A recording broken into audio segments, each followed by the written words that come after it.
Қазақтар Қайрат Нұртасты түрмеге соттау керек 30 жылға.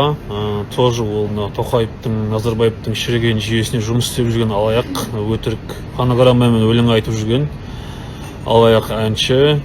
Тоже Қайрат Нұртасты бір 30 жылға соттап, тоже гаремге кіргізіп, түрменің ішінде өзінің жаңағы сазайын жазасын алу керек. Себебі халықтың жағдайы туралы билікке бір сөз айтпайтын, ешқандай духы жоқ Қайрат Нұртас деген ол өтірікші, 200-ді оңбаған алаяқ. Сол үшін Қайрат Нұртас деген тоже түрмеге соттаймыз.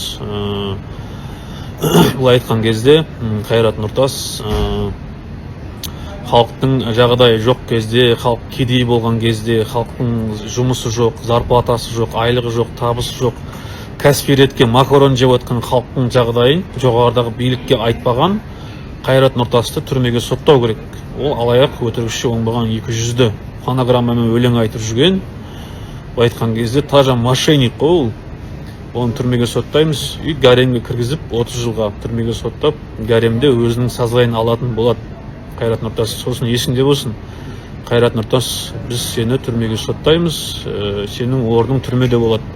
Тоқаев, Назарбаевты тоже түрмеге соттаймыз. Иншаллах, Құдай қаласа, парламенттік демократиялық республика құрамыз. Жапония сияқты мықты дамыған мемлекетке айналамыз иншаллах. Сол үшін халқын бірігейік. Алға Қазақстан.